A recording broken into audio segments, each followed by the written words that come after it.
고연차 직원들은 어떻게든 직장에서 버텨야 되는 상황입니다.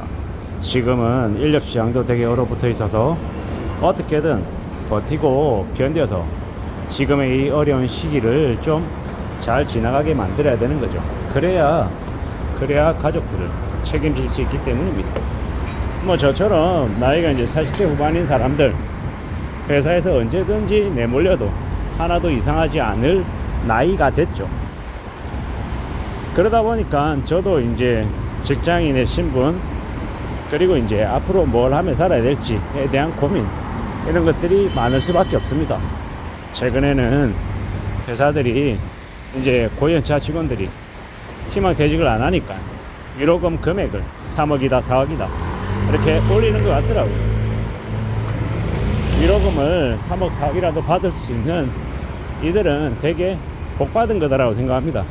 요새는 2달치 3달치도 아니고 그냥 아예 10원도 위로금을 주지 않고 그냥 내보내는 경우가 많아서이기 때문입니다. 참 막막하죠.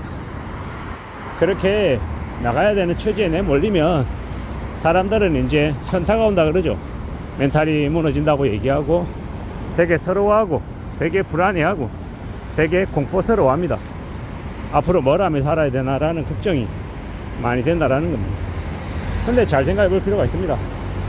어쩌면 시기적절하게 위로금을 받고 나오는 게 나을 수도 있고, 아니면 끝까지 견디고 버텨서 정년까지 가는 게 맞을 수도 있습니다. 그 어느 것도 어리석다, 잘못된 결정이다라고 이야기하기 어렵습니다. 저도 끝까지 오래오래 버티는 게 좋겠다라고 생각하는 주의입니다. 하지만 그게 내 뜻대로 되냐? 안 되는 경우도 많다라는 겁니다. 그래서 모든 가능성을 열어두고 지내는 게 좋을 것 같습니다.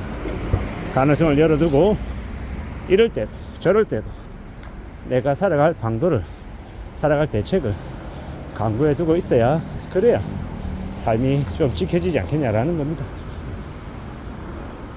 이러한 뉴스들을 볼 때 위로금을 금액을 올리니 더 나가야 된다, 이런 얘기들을 할 때 씁쓸해집니다.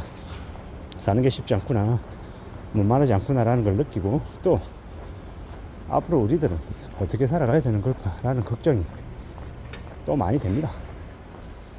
참 두렵죠. 염려스럽고 걱정스럽고 막막하기도 합니다. 나는 어떻게 살아야 되지? 나는 뭘 할 수 있는 거지? 라는 고민이 쌓입니다.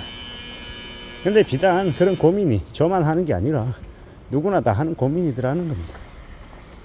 참 씁쓸하죠.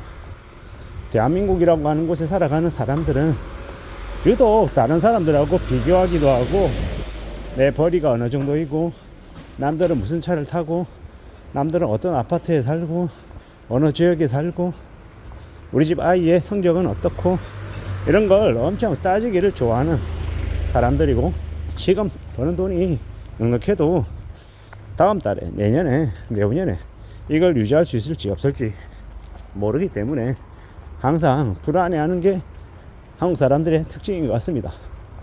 그러면 그 불안을, 그 염려를 그냥 두려움과 걱정으로 그냥 놔두지 말고 나의 재능을, 나의 능력을 키우는 쪽으로 좀 에너지를 좀 옮기는 게 어떨까라고 생각합니다. 승화시킨다라고 얘기하죠. 승화. 안 좋은 일, 힘든 일, 어려운 일을 겪었지만 그 일을 인생의 교훈으로 삼고 좀 더 진일보하려고 애쓰는 사람이 되면, 그러면 그 사람은 성장하는 거죠. 저도 그런 성장을 좀 하며 살고 싶습니다. 성숙되고 싶고 좀 더 많은 것들을 배워나가고 싶다라는 게 제 바람입니다.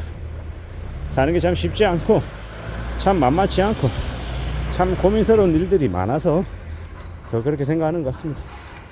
우리가 살아가는 삶이라는 게 어떤 걸까?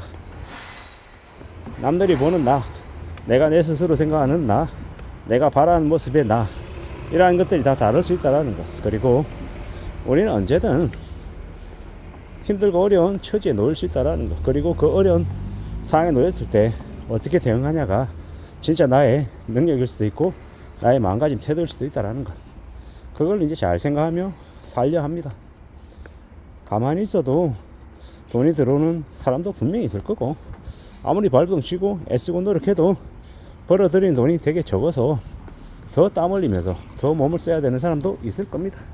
어느 쪽이 됐건 그 사람의 복이고 그 사람의 운인 것 같습니다. 다만 아무리 내 처지가 내 상황이 좀 별로여도 성실하게 착실하게 살려고 애쓰고 저축하고 살면 그 사람의 삶이 아주 크게는 아니어도 조금씩 나아질 수 있다라고 저는 믿습니다. 그래야 그 사람이 포기하지 않고 또 세상을 살아가니까요. 누군가는 급여가 250만 원이고 또 어떤 이는 600만 원, 700만 원, 또 어떤 이는 또 1000만 원입니다. 그걸 보고 절대적인 금액을 많이 받는 사람이 부러운 건 당연지사죠. 근데 내가 받는 돈이 예를 들어 250이다, 400이다 라고 하면 더 받기 위해서 분발하고 애쓰고 노력해야 되는 거고, 또 조직이라고 하는 곳에서 나라고 하는 존재가 얼마나 필요한지를 또 내보여야겠죠. 여러 가지들이 고려되는 게 지금의 시대인 것 같습니다.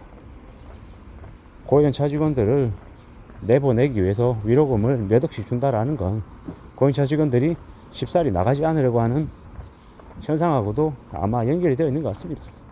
그리고 사람들이 점점 겉으로 보이는 그런 직책이나 직함이나 간판 이런 것들보다 좀 실리를 추구하는 쪽으로 바뀌어가는 것 같다라는 생각도 듭니다.